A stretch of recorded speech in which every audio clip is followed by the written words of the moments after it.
Se em algum momento da sua vida você já estudou inglês, eu tenho certeza que você teve contato com esse bendito do verbo to be. O verbo to be, que as escolas tradicionais fazem parecer um monstro de 7 cabeças, que a gente vê e não entende. Pronto. Hoje teremos o verbo to be desmistificado. A gente vai ter ele de uma forma facilitada, ok? Para começo de conversa, que ele se chama verbo to be, não é à toa. Ele é um verbo, ele é uma ação. To be é o nomezinho dele. Exemplo, eu tenho o verbo to love, eu tenho o verbo to want, tenho o verbo to love, que é amar, o to want, que é querer, to need, que é precisar, e assim por diante. Tenho também o verbo to be. Ele vai ter um significado. Então, eu tenho aqui que to be significa o quê? Ser e significa estar. A gente já viu que eu meti uma barra aqui porque esse querido ele é diferente. Ele não é igual ao to love, né? Olha só o to love, que simples. Amar, que fofo. Um significado só. Não, o verbo to be ele tem 2. E aí, se você não encaixar esse negócio na sua cabeça, vai ficar parecendo difícil, mas não é. Olha só esse exemplo de frase aqui que é canônico na vida do ser humano, que é falar I'm happy, ou ler em algum lugar, ou escrever, etc. I am happy significa eu sou feliz. Se eu sei que o meu verbo to be, ele significa ser, mas ele também significa estar, essa frase pode ter 2 sentidos. Eu sou feliz ou eu estou feliz. Bom, esclarecido. Quem é o verbo to be? Ele significa ser, ele significa estar. E esclarecido que am é uma das conjugações do verbo to be no presente. São 3. Nós vamos analisar agora essa tabelinha aqui embaixo, que ela é um ótimo norte para quem está querendo aí realmente desmistificar o verbo to be e matar a dúvida de vez, ok? Nós começamos aqui a nossa tabela com quem? Subject pronouns. O que é isso? É pronome. O que é pronome? Gente, pessoas. Eu, você, minha avó, seu cachorro e assim por diante, ok? E aqui eu tenho eles designados como I, you, she, he, it, you e they, ok? Os significados a gente já chega. Logo em seguida eu tenho o verbo to be, conjugado. Por que ele está conjugado aqui agora? Porque eu estou combinando com uma querida de uma pessoa, né? Eu não consigo falar I to be, isso aqui não existe. Eu falo I am, eu preciso conjugar. Se eu falar I to be, fica igual a falar eu ser. Eu falo eu ser no português, eu ser legal, eu ser professora de inglês. Não, eu digo eu sou legal, eu sou professora de inglês, alright? Esse sou no português é a conjugação do verbo e no inglês ele é am. Então temos I am como eu sou ou eu estou. You are, você é e você está. Aqui a gente tem um pronome que não aparece na língua portuguesa, né? Nós temos tu na língua portuguesa e na língua inglesa nós temos you, que é você, alright? Temos she is, ela é, ela está. He is, ele é ou ele está. It is, é, em alguns casos são, já volto aqui, e está também, ok? Mas aqui eu reparei, teacher, que em he is eu traduzo he para ele. Eu reparei que em she is eu traduzo she para ela. Por que que em it eu não vou traduzir o it? O it, meu povo, às vezes ele tem o significado de isso, isto, né?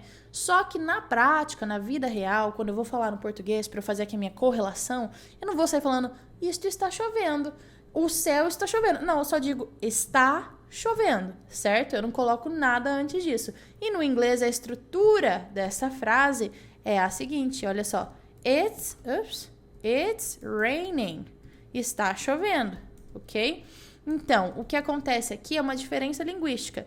No inglês, eu vou precisar utilizar o meu pronome it, porque eu estou falando de algo, uma situação, e eu vou precisar utilizar o meu verbo to be conjugado is, para fazer o está. Só que na hora que eu for traduzir uma frase, eu não vou colocar isso está chovendo, porque eu não falo assim no português. Eu poderia. A tradução literal de it é isto, é isso? Sim, mas eu falo assim no português? Não falo, abençoado. Pra que eu vou colocar aqui e dificultar minha vida? Não vou.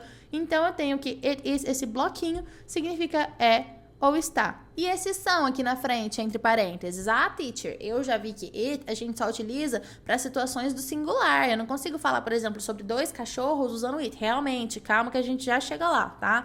Só que existe uma coisa na vida que é a diferença entre as línguas, né? Se português e inglês fossem a mesma coisa, a gente não ia ter que aprender o outro, né? Ia só falar mesmo normalmente. Olha esse exemplo muito prático. Agora são 5 horas, ok?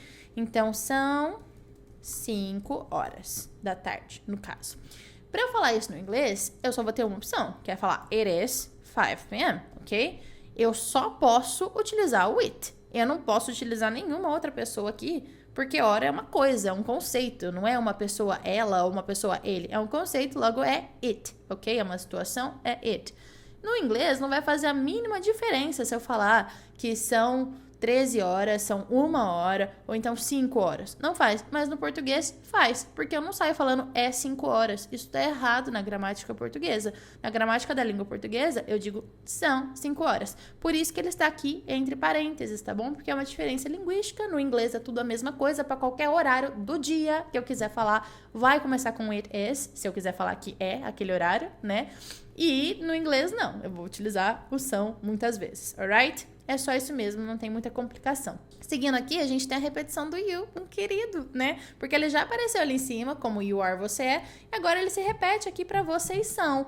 O que que isso significa? Nada, significa que se você quiser falar você é bonita ou vocês são bonitos, você vai utilizar a mesma estrutura. You are beautiful, you are beautiful. Ah, mas pode ficar meio confuso? Não, porque existe uma coisa abençoada na nossa vida que se chama contexto, né? Se eu estiver falando com a parede, aí realmente fica um pouco difícil, mas numa conversa normal, eu uso o quê? Os meus olhos, eu uso as minhas expressões corporais. Então, a hora que eu virar para duas pessoas e falar assim, you are so beautiful, claramente as pessoas vão entender que eu tô falando sobre as duas, porque naturalmente eu olharei para as duas. Aí eu não preciso de gramática para me auxiliar a viver minha vida, né?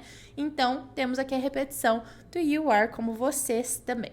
Temos we are, nós somos ou nós estamos, e o they are, eles ou elas são e estão. Essa tabela, ela é muito importante, só que se você não sentar o seu bumbumzinho na cadeira e praticar frases, não vai servir de nada. Então, recapitulando tudo que a gente viu, to be é a forma infinitiva do verbo e significa ser ou estar.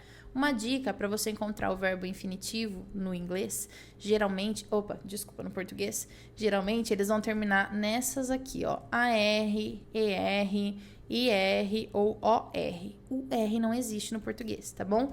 Que seria, por exemplo, amar, correr, sorrir e pôr. Ok? Aqui eu tenho 4 exemplos de verbos que estão no formato infinitivo. E o infinitivo nada mais é que o original antes da conjugação, porque eu não saio falando eu ser professora, eu amar sushi. Eu conjugo isso, né? Eu falo eu sou, eu amo, e assim por diante. No inglês é a mesma coisa. Quando eu conjugo o verbo to be no inglês, eu tenho aqui as formas dele: am, is ou are. E aí aqui eu tenho os meus significados relacionando o pronome com o verbo to be. É claro que também conceitos gramaticais você só vai precisar saber se você for prestar algum concurso, se você for fazer alguma prova, ou até mesmo ser professor de inglês, né? Na prática, na vida real, você só tem que saber falar. Então, você tem que lembrar quem que é quem. Saber que se você quer dizer eu estou, você dirá I am. Saber que se você quiser falar eles são, aí você dirá they are, ok? Agora, aqui na descrição do nosso vídeo, teremos um link com algumas frases e algumas sugestões de exercício para você praticar o tão temido verbo to be e desmistificar ele de vez.